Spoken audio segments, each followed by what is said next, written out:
ठीक है। तो कल अपन ने पढ़ा था डिसऑर्डर्स ऑफ थायराइड ग्लैंड। तो इसमें अपन ने पहला ये देखा था कि अगर मान लो कि बॉडी के अंदर थायराइड हार्मोन की इंक्रीजमेंट हो जाता है तो क्या क्या होता है। तो पहले ये समझते हैं कि इंक्रीजमेंट होता क्यों है।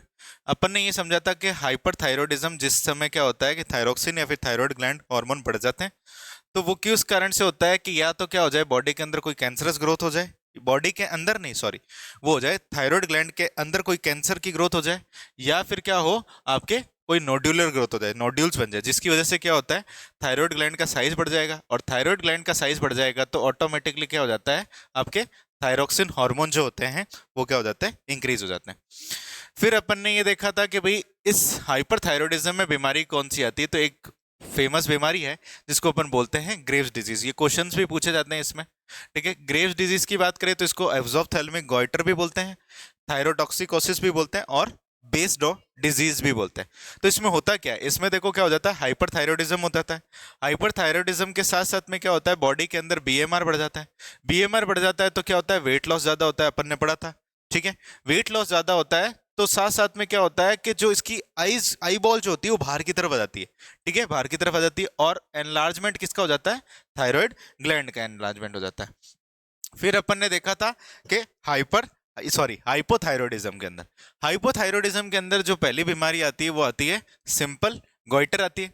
सिंपल गोइटर के अंदर क्या होता है बेसिकली आपकी बॉडी के अंदर जो ब्लड आयोडीन लेवल जो होता है वो क्या हो जाता है कम हो जाता है। तो थायराइड हार्मोन क्या करती है कि आयोडीन को फूड से एब्जॉर्ब करती है और अपने साइज को क्या कर लेती है इंक्रीज कर लेती है।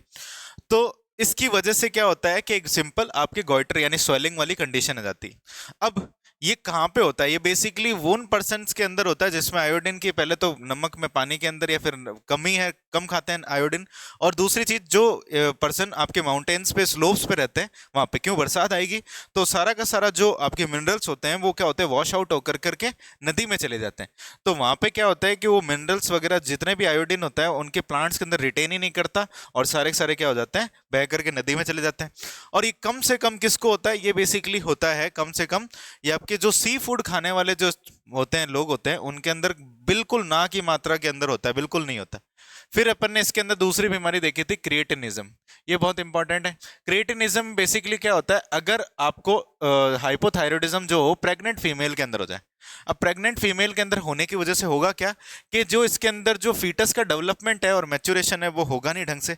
तो उसके अंदर क्या क्या चीजें हो सकती है कि जो बच्चा है फीटस है, ठीक है ना, जब वो बाहर पार्चुरेट होगा तो उसकी ग्रोथ जो होगी स्टंटेड ग्रोथ होगी, यानी क्या होगा बोना हो जाएगा वो एक तरीके से।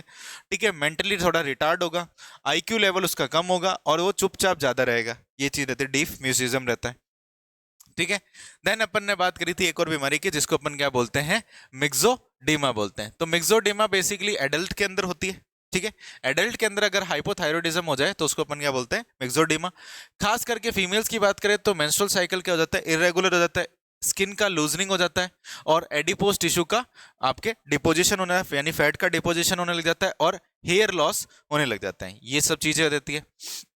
ठीक है, फिर अपन ने पढ़ी थी पैराफॉलिकुलर सेल। अब पैराफॉलिकुलर सेल क्या होती है कि जो अपन ने बात करी थी कि थायराइड फॉलिकल के अंदर या फिर थायराइड ग्लैंड के अंदर लोब के अंदर स्ट्रोमा के अंदर क्या होती है कि आपके कुछ पैराफॉलिकुलर सेल्स होती है, और आपके बेसल पार्ट जो होता है थायराइड फॉलिकल का उसके अंदर भी कुछ आपके प्रेजेंट रहती है। तो ये जो पैराफॉलिकुलर सेल है एक हार्मोन रिलीज करती है जिसको अपन क्या बोलते हैं थायरोकैल्सिटोनिन। ठीक है, तो थायरोकैल्सिटोनिन जो होता है एक तरीके से बॉडी के अंदर क्या करता है हाइपोकैल्सीमिया करता है, यानी ब्लड कैल्शियम लेवल को कम करता है। कैसे करता है, इस ब्लड को बेसिकली ये क्या करता है एक्स्ट्रा सेलुलर जो आपके फ्लूइड होता है उसके अंदर आपके कैल्शियम कम करता है। कैसे करता है, ये बेसिकली क्या करता है उस ब्लड जो आपके कैल्शियम है उसको ले जा करके कहाँ डिपोजिट करवा देता है बोन्स के अंदर डिपोजिट करा देता है। तो जिसकी वजह से ये होता है कि जो बोन्स होती है वो कैसी हो जाती है थिक हो जाती है और स्ट्रांग हो जाती है, और बिल्कुल उल्टा काम करता है पीटीएच से। पर नहीं नहीं, थैलेसीमिया इसके कारण से नहीं होता, थैलेसीमिया एक अलग बीमारी है। ठीक है, फिर बात करते हैं अपने पैराथायरॉयड ग्लैंड की। तो पैराथायरॉयड ग्लैंड अपन ने पढ़ा था, ये कैसी होती है, एंडोडर्मल इन ओरिजिन होती है, ठीक है। सिचुएटेड कहाँ पे रहती है, डोर्सल साइड ऑफ आपके थायराइड ग्लैंड पे। नंबर की अपन ने बात करी थी, 4 नंबर होते हैं, यानी हर एक लोब में क्या होता है, एक पेयर के फॉर्म में होगा, एक हार्मोन जो निकलता है उसको अपन क्या बोलते हैं, पैराथायरॉयड हार्मोन या फिर पैराथॉर्मोन या फिर अपन क्या बोलते हैं, कॉलिप हार्मोन। क्यों कॉलिप क्यों बोलते हैं, क्योंकि कॉलिप एक साइंटिस्ट थे जिन्होंने क्या करा था, इसको प्योर फॉर्म के अंदर एक्सट्रैक्ट किया था, ठीक है। एंटागोनिस्टिक होता है ये बेसिकली इसके थायरोकैल्सिटोनिन के। फिर अपन ने ये बात करी थी कि ये इंपॉर्टेंट है किसके लिए, सर्वाइवल के लिए। क्यों है, क्योंकि ये क्या करता है, अपने ब्लड के अंदर कैल्शियम और फॉस्फेट का क्या करता है, हीमोस्टेसिस करता है, यानी मेंटेन रखने का काम करता है। और ये एक तरीके का क्या है, पॉलीपेप्टाइड हार्मोन है, अपन ने ये पढ़ा था, लॉन्ग पॉलीपेप्टाइड एक ये हार्मोन है, ठीक है। फिर अपन ने बात करी थी कि कैसे काम करता है अपने ये पीटीएच। तो पीटीएच बेसिकली क्या करता है बॉडी के अंदर, ठीक है, बॉडी के अंदर जो आपके थायरोकैल्सिटोनिन ने एक बोन के अंदर इरेगुलर तरीके से क्या होता है, कैल्शियम का डिपोजिशन कर दिया होता है। तो ये काम करता है अपनी बॉडी की ऑस्टियोक्लास्टिक सेल के ऊपर। ये ऑस्टियोक्लास्टिक सेल जो होती है, ठीक है, ऑस्टियोक्लास्टिक सेल क्या होती है, बोन ईटिंग सेल होती है। तो ये क्या करती है कि जो भी एक्स्ट्रा पार्ट है बोन का उसको क्या करने लग जाती है, खाने लग जाती है, और बोन को कैसे कर देती है, एसिमेट्रिकल से सिमेट्रिकल। तो इसका मेन काम क्या होता है, डीमिनरलाइजेशन ऑफ बोन या फिर रीअब्जॉर्प्शन ऑफ आपके कैल्शियम फ्रॉम एसिमेट्रिकल बोन्स, ठीक है। और इसको अपन क्या बोलते हैं, रीमॉडलिंग ऑफ बोन भी करता है, ठीक है। और ये क्या करता है, जो इसने एब्जॉर्ब करा है कैल्शियम को, इसको कहां पे भेज देगा, आपके ब्लड के अंदर, एक्स्ट्रा सेलुलर फ्लूइड के अंदर भेज देता है। दूसरी चीज अपन ने बात करी थी, ये क्या करता है, हाइपरक्लाइसीमिया करता है, हाइपर कैल्शियमिया करता है। यानी ये क्या करता है, बॉडी के अंदर यानी ब्लड के अंदर कैल्शियम लेवल को बढ़ाता है और फॉस्फेट लेवल को क्या करता है, कम करता है। फॉस्फेट लेवल को क्या कर दिया इसने, कम कर दिया। और ये क्या करता है, आपके इंटेस्टाइन में एंजाइम्स को, सॉरी विटामिन्स को एक्टिवेट करता है। विटामिन्स को एक्टिवेट करने से क्या होता है, कैल्शियम का एब्जॉर्प्शन जो होता है फूड से बढ़ जाता है, और ये ईसीएफ के अंदर क्या होता है, कैल्शियम को बढ़ा दिया जाता है, ठीक है। और फिर अपन ने बात करी किडनी के अंदर क्या करता है, ये बेसिकली रिड्यूस कर देता है एक्सक्रीशन, जो आपके यूरिन के अंदर कैल्शियम जो निकल रहा था, एक्सक्रीट हो रहा था, उसको क्या करता है,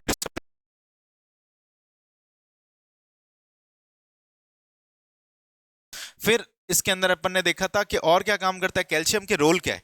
देखो कैल्शियम बेसिकली आपके मस्कुलर एक्टिविटी में काम आता है, यानी मसल को कॉन्ट्रैक्ट करने के लिए, रिलैक्स करने के लिए, ये सब में नर्व के कंडक्शन में काम आता है। सिनेप्स में अपन पढ़ते हैं, एक जगह से दूसरी जगह पे नर्व इंपल्स जाएगा, तो अपन ये बोले थे कि भाई कि एक्सोन टर्मिनल के ऊपर क्या होता है कि ये कैल्शियम चैनल ओपन होते हैं, सिनेप्टिक वेसिकल्स को ओपन किया जाता है, ठीक है। और फिर अपन ने बात करी मेम्ब्रेन की परमेबिलिटी बढ़ाता है, यानी जो प्लाज्मा मेम्ब्रेन होती है सेल की, मेम्ब्रेन की परमेबिलिटी बढ़ाता है। Fertilisation of sperm and ovum में हेल्प करता है ये, ठीक है। हार्ट बीट के अंदर हेल्प करता है, अपने हार्ट का जो कॉन्ट्रैक्शन होता है उसके अंदर हेल्प करता है। और ब्लड कोआगुलेशन यानी खून का थक्का जमाने के लिए भी क्या करता है, कैल्शियम बहुत इंपॉर्टेंट रहता है, ठीक है। और फिर अपन ने बात करी थी इसके कुछ डिसऑर्डर्स की। डिसऑर्डर्स में अपन ने ये बात करी थी कि पीटीएस जो रहता है ये क्या होता है कि अगर मान लो इसका सिक्रीशन ज्यादा हो जाए तो अपन क्या बोलते हैं, इसको हाइपर पैराथायरॉयडिज्म बोलते हैं। और हाइपर पैराथायरॉयडिज्म अगर मान लो कि किसी के अंदर होता है या फिर फीमेल्स के अंदर होता है, तो खास करके उसके अंदर क्या हो जाते हैं, ऑस्टियोपोरोसिस की बीमारी होती है। फीमेल्स के अंदर ऑस्टियोपोरोसिस जो होता है दोनों कारण से होता है, पीटीएच की बढ़ने की वजह से और ईस्ट्रोजन की कमी की वजह से। लेकिन और ऑस्टियोपोरोसिस एक कॉमन बीमारी जो मेल और फीमेल दोनों में देखने मिलती है, ठीक है। तो इसमें होता क्या है कि पीटीएच का लेवल इंक्रीज होने की वजह से क्या होता है, बोन के अंदर से रीएब्जॉर्प्शन ज्यादा होने लग जाता है, किसका, कैल्शियम का, ठीक है। बोन के अंदर से कैल्शियम का रीअब्जॉर्प्शन ज्यादा हो जाता है। कैल्शियम का रीअब्जॉर्प्शन ज्यादा होगा तो अपन क्या बोलते हैं, डीमिनरलाइजेशन ऑफ बोन्स बोलते हैं, यानी बोन्स के अंदर क्या हो जाने लग जाता है, उसके मिनरल आपके लूज होने लग जाते हैं। और बोन्स कैसी हो जाती है आपकी, थिक हो जाती है और वीक हो जाती है और ब्रिटल हो जाती है, यानी टूटने जैसी कंडीशन रहती है। तो ये जो है आपके एक तरीके से अपन ये बोलते हैं वो बोन है जो क्या हुआ कि किसकी वजह से हुई ये बोन, ये आपके पीटीएच के ज्यादा निकलने की वजह से इसने क्या कर दिया, इसके अंदर पोर्स क्रिएट कर दिया, जिसकी वजह से बोन क्या होगी आपकी बहुत फ्रेजाइल होगी, फ्रैक्चर के चांसेस क्या हो जाते हैं इसमें बढ़ जाते हैं, ठीक है। पोर्स क्रिएट हो गए। दूसरा अपन ने बात करी थी कि पीटीएच की कमी की वजह से, तो पीटीएच की कमी की वजह से जो बीमारी होती है जिसको अपन क्या बोलते हैं, हाइपो पैराथायरॉयडिज्म बोलते हैं।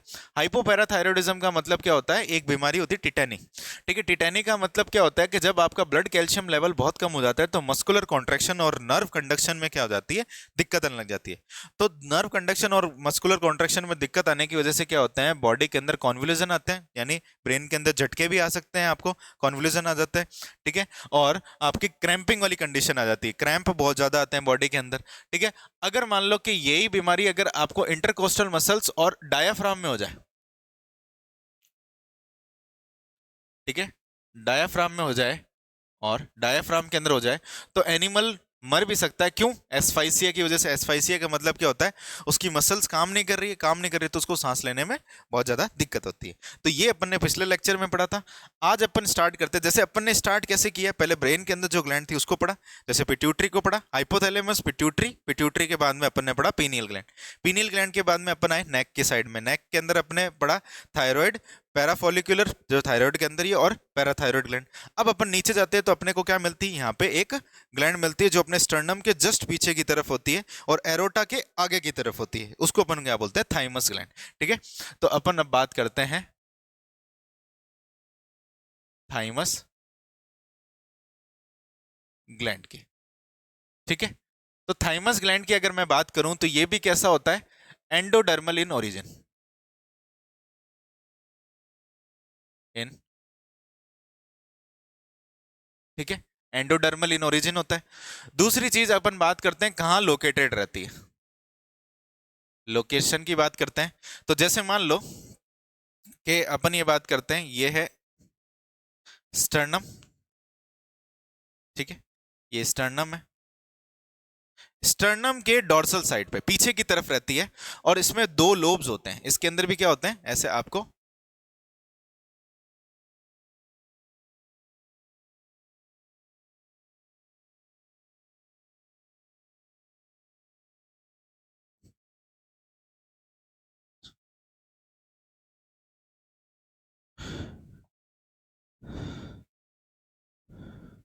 तो ये ऐसे दिखाई देती है। अब इसको पीछे मोड़ करके देखेंगे तो ये ग्लैंड कैसी दिखाई देगी आपको,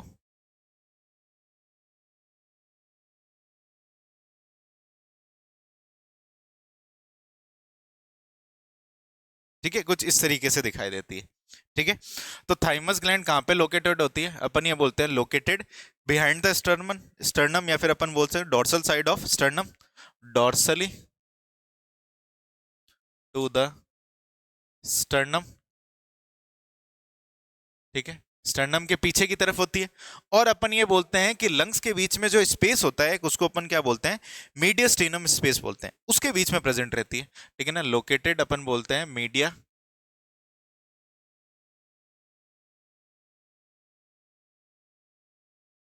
स्टेनम स्पेस में रहता है, और एरोटा जो होता है उसके जस्ट आगे की तरफ रहता है।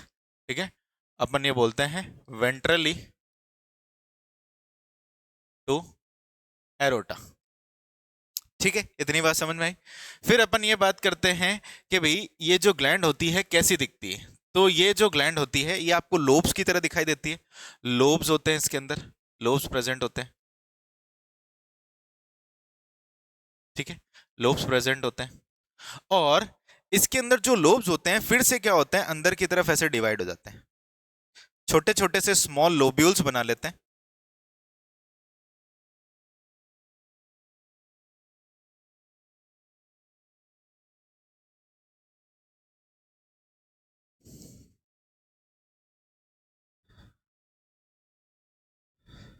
ठीक है, इस तरीके से होते हैं। तो लोब्स जो होते हैं इंटरनली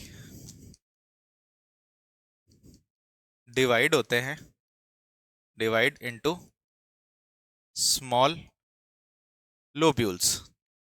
ठीक है, अब ये एक क्वेश्चन आता है कि ये जो थाइमस ग्लैंड है ना, ये बेसिकली क्या होता है कि जब अपन बचपन के अंदर क्या होता है आपके, ये क्या होता है, इसका साइज बहुत बड़ा होता है।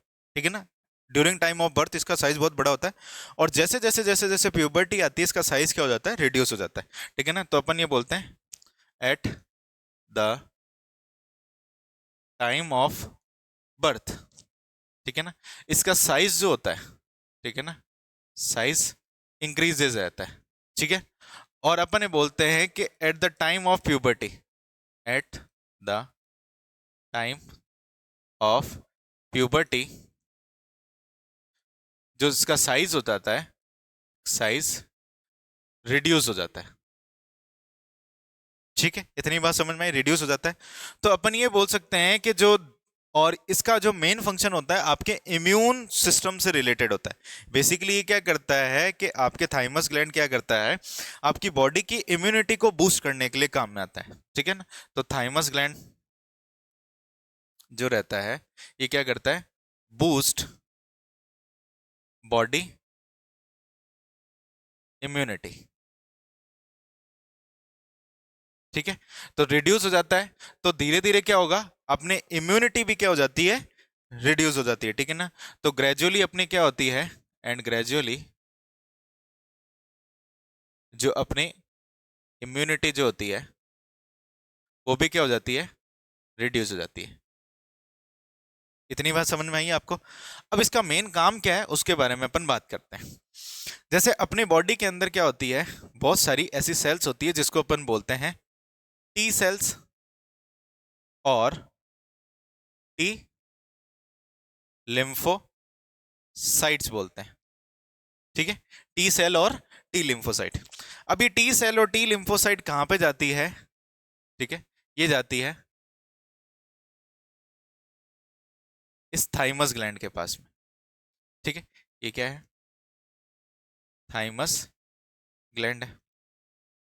तो टी सेल और टी लिम्फोसाइट गई थाइमस ग्लैंड के पास में, किस लिए गई, for development and maturation. Development और मैच्योरेशन के लिए क्या जाती है, ये आपके थाइमस ग्लैंड के पास जाती है। अब ये थाइमस ग्लैंड क्या करेगा, इन इस जो आपके टी लिम्फोसाइट और बी लिम्फोसाइट जो प्रोड्यूस हो गई यहां से मैच्योर होकर के, ये बेसिकली क्या करती है, जो आपके बॉडी के अंदर पैथोजन जो रहते हैं, ठीक है ना, पैथोजन मतलब डिजीज कॉजिंग ऑर्गेनिज्म जो रहते हैं उनको डिस्ट्रॉय करने के लिए काम में आती है। ठीक है ना, तो ये क्या करता है, इनको मैच्योर कर करके जो ये टी लिम्फोसाइट जो रहेगी, ठीक है ना, इनको क्या कर देगा, मैच्योर एंड डेवलप कर देगा। ठीक है, और ये आगे जाकर के किस लिए काम आएगी, डिस्ट्रॉय द पैथोजन। ठीक है, इतनी बात समझ में आई। अब जब इसने क्या करा था कि ये जो थाइमस ग्लैंड ने टी सेल को मैच्योर करा, इसको ये क्या कर देती है, मैच्योर करने के लिए, इसको मारने के लिए काम में आती है, और इसको कहां पे ये क्या कर देती है, ट्रांसफर कर देती है, या फिर अपन बोलते हैं transfer to different lymphoid organ. अलग अलग अपनी बॉडी के अंदर क्या होते हैं, लिम्फॉइड ऑर्गन होते हैं, उसको भेज देती है। जैसे कि अपन बात करते हैं स्प्लीन, ठीक है, पेयर, पैचेस,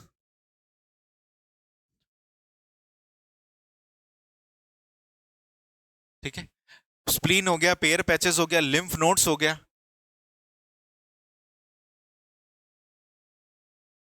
ठीक है, एक्सेट्रा, इनके पास में भेज देती है। और ये क्या करते हैं, फिर जब भी आपकी बॉडी के अंदर कोई पैथोजन आता है उसको ट्रैप करते हैं और उसको मारने की कोशिश करते हैं। ये इसका बेसिक काम रहता है।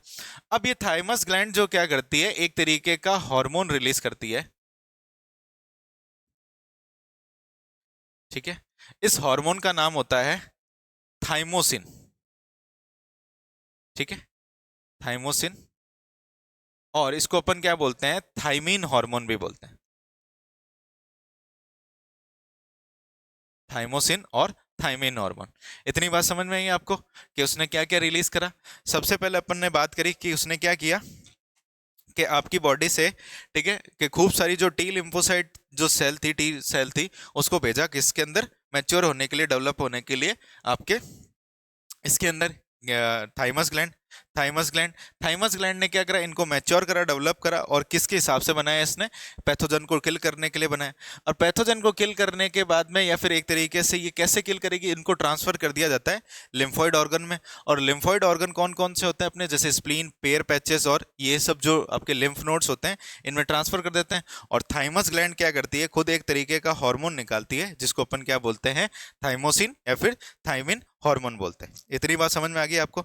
अब जैसे क्या होता है कि ये और क्या प्रोवाइड करवाता है, जो थाइमस ग्लैंड होता है, बेसिकली थाइमस ग्लैंड क्या कराती है, प्रोवाइड करवाती है, थाइमस ग्लैंड प्रोवाइड करवाती है आपको, ठीक है, कुछ आपके सेल मीडिएटेड इम्यूनिटी को, सेल मीडिएटेड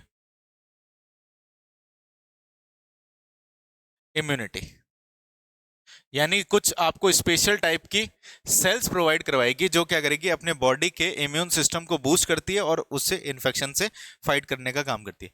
और यही सेल मीडिएटेड इम्यूनिटी आगे जाकर के क्या करती है, डेवलप करवाती है, डेवलप्स द एंटीबॉडी, अपनी बॉडी के अंदर एंटीबॉडी बनाती है, किसके थ्रू, उस तरीके की इम्यूनिटी को अपन बोलते हैं humoral immunity,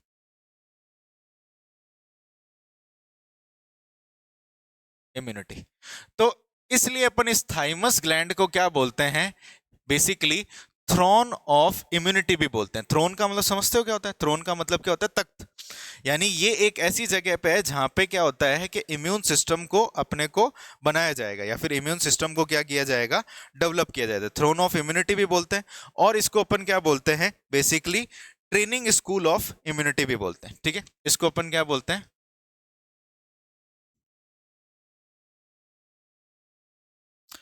throne of immunity और ट्रेनिंग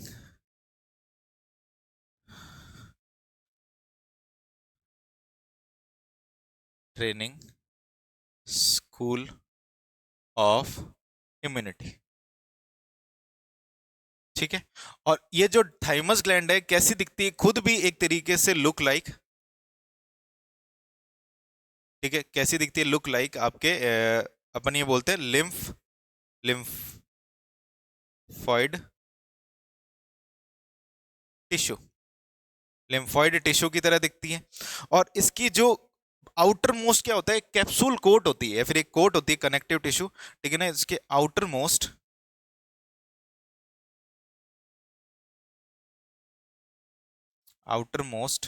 एक कनेक्टिव टिश्यू का टिश्यू कोट होता है, जिसको अपन क्या बोलते हैं, कैप्सूल बोलते हैं,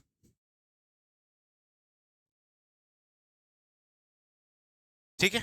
तो ये हो गई अपनी थाइमस ग्लैंड। तो थाइमस ग्लैंड ज्यादा बड़ी नहीं है, नॉर्मल सी ग्लैंड है ज्यादा। और अपना बेसिकली इसका काम क्या है, आपके इम्यूनिटी से रिलेटेड ही काम रहता है। चले आगे अपने, चलो अब अपन बात करते हैं, जैसे अपन ने थाइमस पढ़ी, अब अपन आते हैं अपने पेनक्रियास की तरफ, ठीक है। तो अब अपन को पढ़ना है पेनक्रियास, ठीक है ना, ये बहुत इंपॉर्टेंट है, क्वेश्चन आता है इसमें से आपके। तो पेनक्रियास की बात करते हैं। तो पेनक्रियास खुद भी क्या एक तरीके की एंडोडर्मल इन ओरिजिन होती है, एंडोडर्मल ग्लैंड है,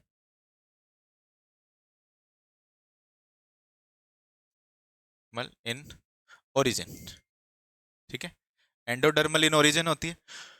दूसरी चीज अपन ये बोलते हैं कि कहाँ लोकेटेड रहती है पेनक्रियास। तो इसको समझो अच्छी तरीके से। मान लो कि ये जो थी अपनी ईसोफेगस थी। अब ईसोफेगस कहाँ से आती है अपने, ठीक है, माउथ से, वहां से अपने निकलती है नेक वाले पोर्शन में। इसने बनाया ये स्टमक, बनाया स्टमक, और स्टमक से आगे जाकर के स्मॉल इंटेस्टाइन बदलता है। ये जो है, ये क्या है,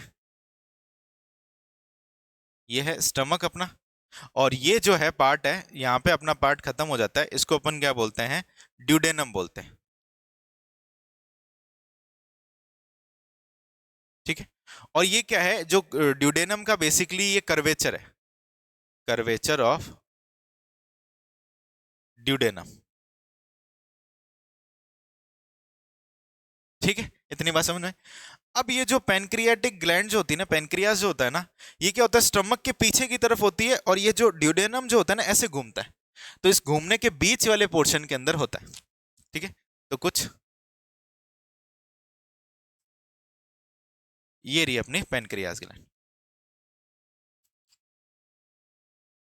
ठीक है, ये पैनक्रियास होता है। अब पैनक्रियास को अपन देखते हैं कि कहां पे प्रेजेंट है, तो अपन ने ये बोला कि कहां प्रेजेंट होती है, लोकेटेड, ठीक है, डॉर्सली या फिर बिसाइड या बिहाइंड द स्टमक भी लिख सकते हैं, बिहाइंड द स्टमक, और सिचुएटेड बिटवीन द या फिर located between the curvature of duodenum and located between the curvature of duodenum.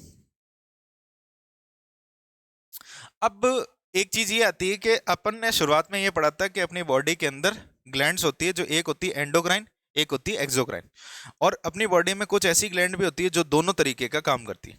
तो पेनक्रियास जो होता है खुद, ये क्या होता है, एक तरीके का अपन ये बोलते हैं मिक्स्ड ग्लैंड बोलते हैं इसको। ठीक है, और मिक्स्ड ग्लैंड को अपन क्या बोलते हैं, हेट्रोक्राइन ग्लैंड बोलते हैं। ठीक है, मिक्स्ड ग्लैंड है, हेट्रोक्राइन ग्लैंड है, यानी इसके अंदर क्या होता है, दोनों पार्ट प्रेजेंट होते हैं, एंडोक्राइन पार्ट भी होता है, ठीक है, और एक होता है इसके अंदर एक्सोक्राइन पार्ट। लेकिन इसके अंदर क्या खास बात है कि इसका बॉडी का जो आपके पेनक्रियास जो होता है 99% क्या है, एक्सोक्राइन पार्ट है, और कोई 1% जो पार्ट होता है वो क्या है, आपके एंडोक्राइन पार्ट है। तो एक्सोक्राइन पार्ट क्या रिलीज करता है, एक्सोक्राइन जो पार्ट होता है वो रिलीज करता है आपके, इसके अंदर क्या होते हैं, बहुत सारे ग्रुप ऑफ सेल्स होती है जिसको अपन बोलते हैं एसिनी। ठीक है, और ये एसिनी क्या सिक्रीट करती है, एंजाइम्स का सिक्रीशन करती है। ठीक है, एंजाइम का क्या होता है, सिक्रीशन होता है, और इन एंजाइम्स को अपन क्या बोलते हैं, पैनक्रियाटिक एंजाइम बोलते हैं, पैनक्रियाटिक एंजाइम्स बोलते हैं। ठीक है, इतनी बात समझ में आई। और ये पेनक्रियाटिक एंजाइम क्या करते हैं, आपके डाइजेशन में हेल्प करते हैं, और 1% जो पार्ट होता है, ठीक है ना, उस 1% पार्ट के अंदर जो सेल्स होती है उसको अपन बोलते हैं आइसलेट्स ऑफ लैंगर हैंस। अब ये आइसलेट्स ऑफ लैंगर हैंस का मतलब क्या होता है, लैंगर हैंस एक साइंटिस्ट थे, जब उन्होंने पेनक्रियास की स्टडी करी तो उनको दिखा कि भाई इस बहुत सारे जैसे क्या होता है ना, एसिनी के बीच के अंदर, वैसे पूरे ओशियन के बीच में क्या होती है, कुछ आपको ग्रुप ऑफ सेल दिखती है जो आपको अलग अपीयरेंस देती है, और अलग अपीयरेंस के साथ में क्या करती है, वो कुछ अलग अलग तरीके के क्या निकालती है, हॉर्मोन्स को भी क्या करती है, रिलीज करती है। तो बेसिकली अपन को एक्सोक्राइन पार्ट नहीं पढ़ना, एक्सोक्राइन पार्ट जो होता है वो आपके डाइजेस्टिव सिस्टम का पार्ट है, कि कौन से एंजाइम निकलते हैं, कैसे डाइजेशन में हेल्प करते हैं। और पेनक्रियाटिक एंजाइम जो बेसिकली क्या करते हैं, अपने बॉडी के अंदर जो स्मॉल इंटेस्टाइन में प्रोटीन पार्ट होता है उसको क्या करते हैं, डाइजेस्ट करने का काम करते हैं। तो लगभग जो प्रोटीन पार्ट जो होता है आपके स्टमक में डाइजेस्ट हो जाता है, फिर बचा हुआ जो प्रोटीन पार्ट होता है, जैसे आपके और छोटे प्रोटीन्स को अमीनो एसिड में बदला जाता है, ठीक है ना, उसका डाइजेशन जो होता है पेनक्रियाटिक एंजाइम करते हैं। तो अपन ये देखते हैं कि किस तरीके से अपने को ये दिखता है। जैसे मान लो कि अपन एसिनी की बात करते हैं, ठीक है ना, तो ये खूब सारी आपको क्या दिखती है, ऐसे एसिनी दिखती है।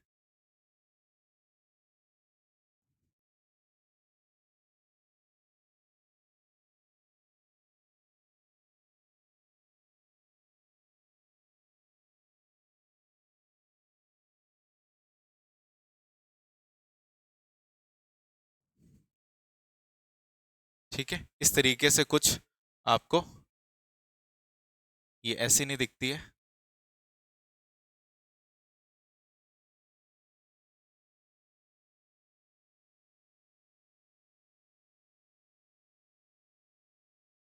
और इस एसिनी के बीच में क्या दिखती है आपको, आइसलेट्स ऑफ लैंगरहैंस दिखती है। तो अब आइसलेट्स ऑफ लैंगरहैंस कैसी दिखेगी, ये ऐसे ऐसे बीच में दिखती है। ठीक है, और इन आइसलेट्स ऑफ लैंगरहैंस में अलग अलग तरीके की सेल्स होती है। इसके पेरीफ्री में जो होता है अलग तरीके की सेल्स होती है,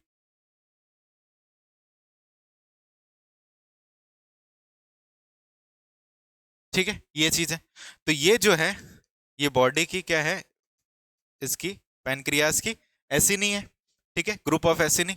और ये जो अंदर आपको दिख रहा है ये है आइसलेट्स ऑफ लैंगर हैंस। अब आइसलेट्स ऑफ लैंगर हैंस के अंदर आपको 1 से लेकर के 2 मिलियन सेल्स तक दिखाई देती है, ठीक है, 1 से लेकर के 2 मिलियन सेल्स होती है। तो कुछ सेल्स जो होती है पेरीफ्री की तरफ होती है, ठीक है, जो करीब करीब कितना होती है, 25% ऑफ सेल के आसपास होती है। तो इन सेल को अपन बोलते हैं अल्फा सेल, ठीक है, ये 25% होती है। और कहां पे प्रेजेंट होती है, पेरीफ्री पे प्रेजेंट होती है, ठीक है, पेरीफ्री पे क्या होती है, लोकेटेड रहती है। और अल्फा सेल अपनी बॉडी के अंदर एक हार्मोन सिक्रीट करती है जिसको अपन बोलते हैं ग्लूकागॉन बोलते हैं, ठीक है, इतनी बात समझ में आई। अब मोस्ट ऑफ सेल जो होती है इसके बीच में प्रेजेंट रहती है ऐसे,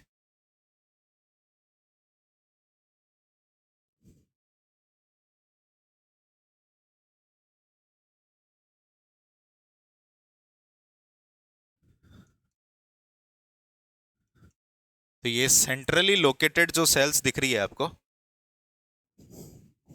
ठीक है, इनको अपन बोलते हैं आपके बीटा सेल, ठीक है। तो ये जो होती है करीब करीब 60 से लेकर के 65% के आसपास होती है। और दिख कहां पर ही आपको, सेंट्रली लोकेटेड होती है, सेंट्रली लोकेटेड रहती है, ठीक है। और इन सेल से एक हार्मोन निकलता है जिसको अपन बोलते हैं इंसुलिन, ठीक है, इतनी बात समझ में आई आपको। फिर देखो इसके अंदर क्या रहता है, कुछ और भी सेल्स रहती है अलग अलग टाइप की,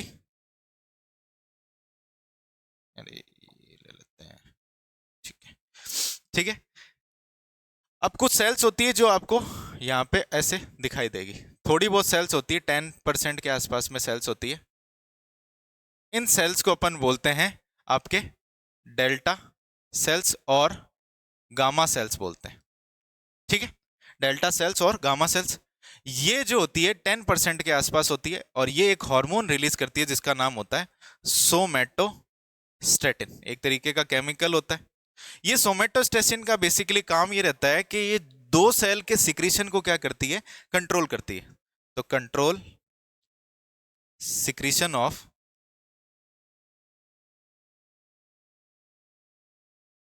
alpha cell and beta cell, ठीक है, ये चीज होगी, समझ में आ गई। चलो अब एक और सेल्स होती है इसके अंदर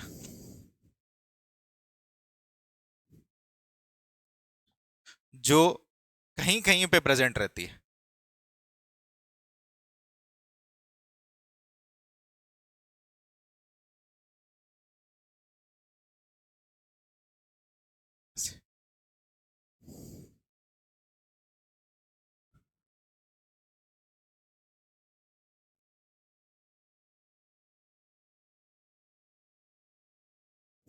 इन सेल को अपन बोलते हैं, इनको अपन बोलते हैं पीपी सेल और एफ सेल, ठीक है।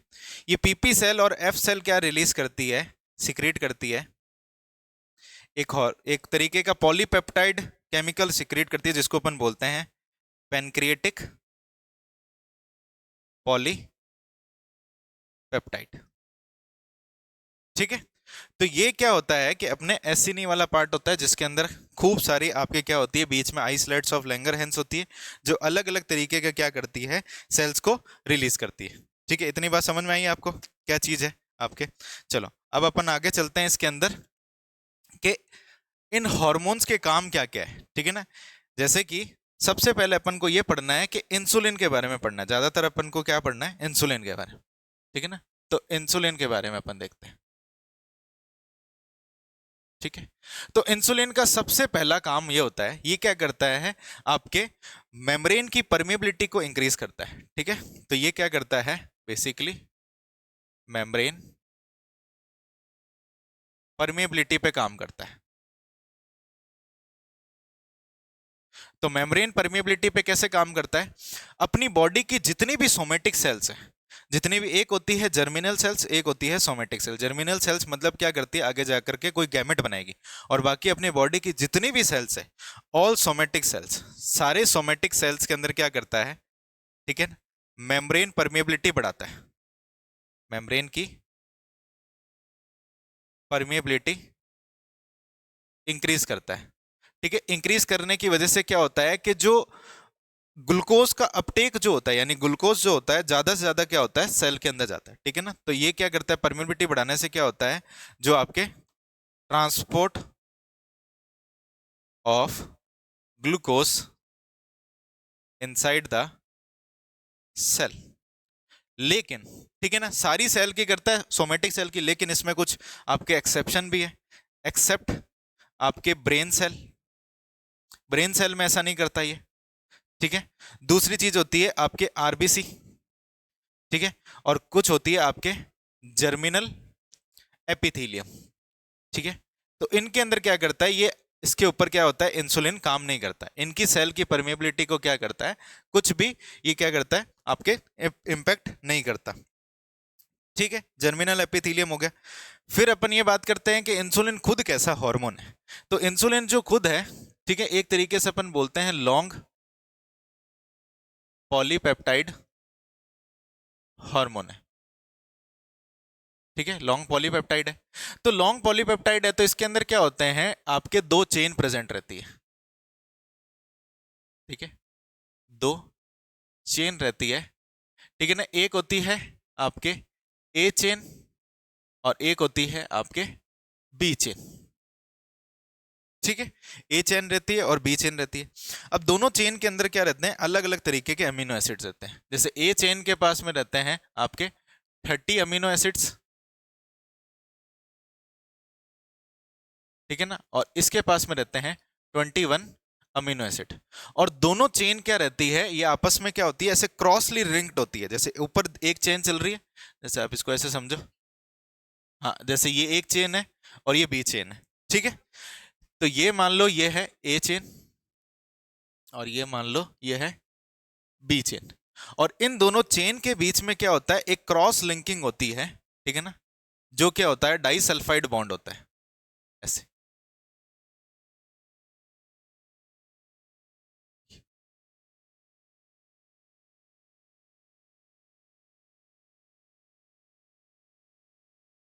ठीक है, तो ये क्या होता है, क्रॉस लिंक्ड डाइसल्फाइड बॉन्ड रहता है। ठीक है, ये चीज रहता है। तो टोटल इसके अंदर अमीनो एसिड की चेन में कितने हो जाते हैं, 51 अमीनो एसिड्स होते हैं इंसुलिन के पास में। दूसरा इसका देखो काम रहता है, ये बेसिकली काम करता है आपके मेटाबॉलिज्म पे। ठीक,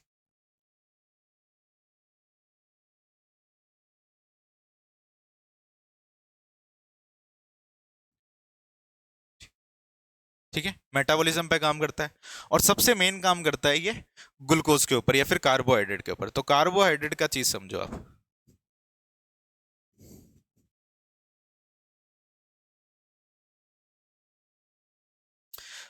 तो ये क्या करता है, ब्लड ग्लूकोज लेवल को क्या करता है, कम करता है। कैसे करता है, बेसिकली सेल की परमेबिलिटी बढ़ाता है और सारे ग्लूकोज को क्या करता है, अंदर की तरफ लेके आता है। तो यानी ये क्या करता है, आपके हाइपोग्लाइसीमिया करता है। हाइपोग्लाइसीमिया का मतलब ये रहता है, ये क्या करता है, ब्लड ग्लूकोज लेवल को कम करता है। ठीक है, और साथ में ये क्या करता है, कार्बोहाइड्रेट के साथ में नए ग्लूकोज का फॉर्मेशन को रोकता है, जिसको अपन बोलते हैं ग्लूकोनियोजेनेसिस। ठीक है, तो ये क्या करता है, इनहिबिट करता है, इनहिबिट ग्लूकोनियोजेनेसिस। अब ग्लूकोनियोजेनेसिस का मतलब आप समझो कि जो भी अपनी बॉडी के अंदर फैट है और प्रोटीन है, जरूरत पड़ने के समय पे क्या होते हैं, ग्लूकोज में कन्वर्ट होते हैं। ठीक है, और बॉडी जब आप क्या करते हो, ज्यादा अमाउंट के अंदर फैट और प्रोटीन खाते हो और बॉडी के अंदर पहले से ही ग्लूकोज प्रेजेंट है, तो ये आपकी बॉडी क्या करती है, उसको सबके सबको किस में कन्वर्ट करती है, फैट और जो आपके ग्लूकोज में कन्वर्ट करती है, ठीक है। ये सब एनर्जी की जब जरूरत रहती है, तो ये क्या करता है बॉडी के अंदर, जब जब इंसुलिन आपकी बॉडी के अंदर क्या रहेगा, आपके ज्यादा रहेगा, ये क्या करेगा, आपके ग्लूकोज के अंदर कन्वर्ट होने से रोकेगा, यानी बॉडी क्या करेगी, आपकी फैटी रहेगी एक तरीके से। और दूसरा चीज ये क्या करता है, आपके इंसुलिन, ठीक है, जो ग्लाइकोजन है, ग्लाइकोजन को टूटने से भी बचाता है, ठीक है। यानी अगर ग्लाइकोजन टूटेगा तो क्या बनेगा, आपका ग्लूकोज बनेगा। तो यानी ये बेसिकली क्या करता है, ग्लाइकोलाइसिस जो होता है या फिर ग्लूकोलाइसिस जो होता है, उसको ये क्या करता है, इनिबिट करता है। तो ये क्या करता है, इनिबिट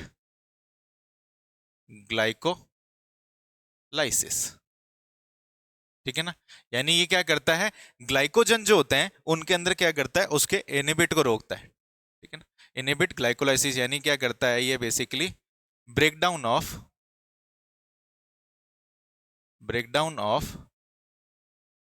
ग्लाइकोजन को क्या करता है, ये इनिबिट करता है। तो अल्टीमेटली ये सारे फैक्टर किस में काम आते हैं, ये सारे के सारे फैक्टर क्या करते हैं, इंक्रीज करते हैं, increase blood glucose, decrease blood glucose level. यानी इसने क्या करा, सब के सब मिलकर के इसने क्या कर दिया, ब्लड के ग्लूकोज को क्या कर दिया, कम कर दिया। अब ये क्या करता है, दूसरी चीजों पे भी काम करता है, जैसे कि अपन बात करते हैं इंसुलिन और किस पे काम करता है, ये काम करता है अपने प्रोटीन पे,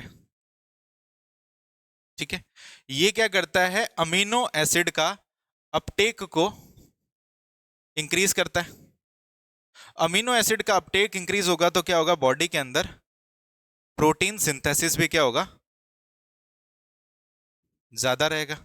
तो प्रोटीन सिंथेसिस ज्यादा रहेगा तो सेल क्या करती है, ज्यादा से ज्यादा ग्रो करती है। तो इंसुलिन की प्रेजेंस में ये रहता है कि सेल के पास में क्या होता है, बहुत ज्यादा ग्लूकोज जाता है, और बहुत ज्यादा ग्लूकोज जाने की वजह से क्या होता है कि आपके जो ब्लड है, ब्लड के अंदर क्या रहता है, ग्लूकोज की कमी हो जाती है, और साथ में क्या करता है, प्रोटीन को भी क्या करवाता है, ये इंक्रीज कराता है।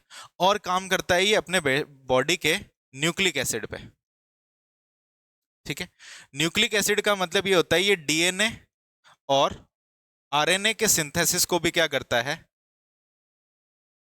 इंक्रीज करता है, ठीक है। इतनी बात समझ में आई कि क्या क्या किया इसने। देखो सबसे पहले इसने क्या किया, मेम्ब्रेन की परमिबिलिटी बढ़ाई। मेम्ब्रेन की परमिबिलिटी बढ़ने की वजह से क्या हुआ, जो बाहर पड़ा हुआ ग्लूकोज था उसको सबके सबको क्या कर दिया, ट्रांसफर कर दिया। फिर इसने क्या करा, मेटाबॉलिज्म पे काम किया। मेटाबॉलिज्म पे खास करके इस पे किसने काम किया, कार्बोहाइड्रेट पे। कार्बोहाइड्रेट को इसने क्या करता है, ये बेसिकली ब्लड ग्लूकोज लेवल को कम कैसे करता है, ये क्या करता है, जो नया ग्लूकोज आपकी बॉडी में बन रहा है, जो फैट से और प्रोटीन से बनता है, उसको क्या करता है, रोक देता है।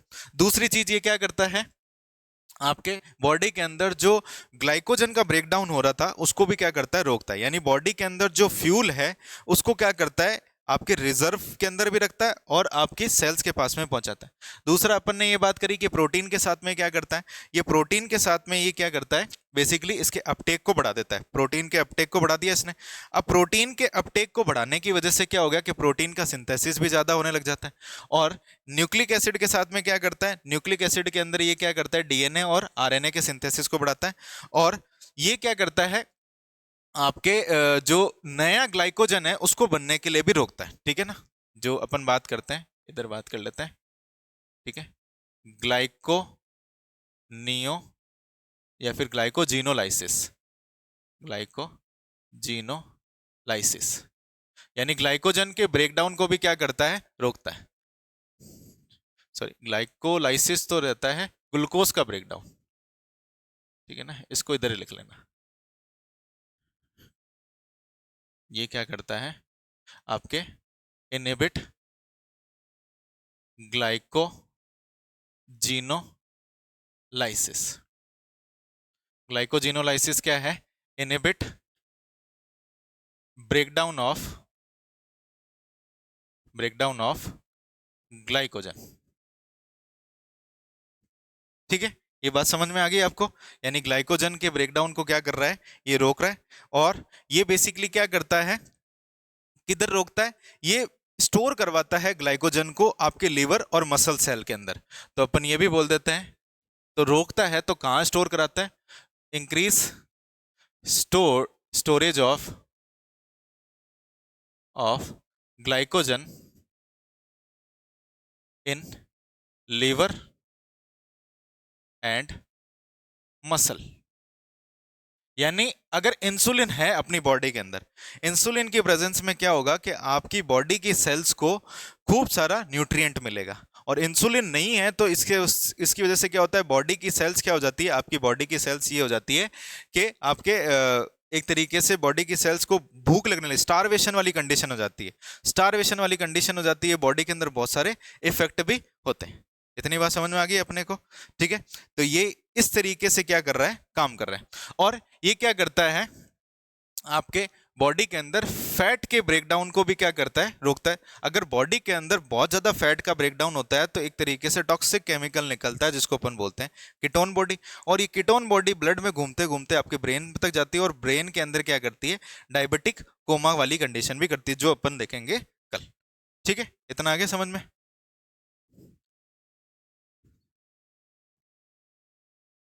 कर दिया?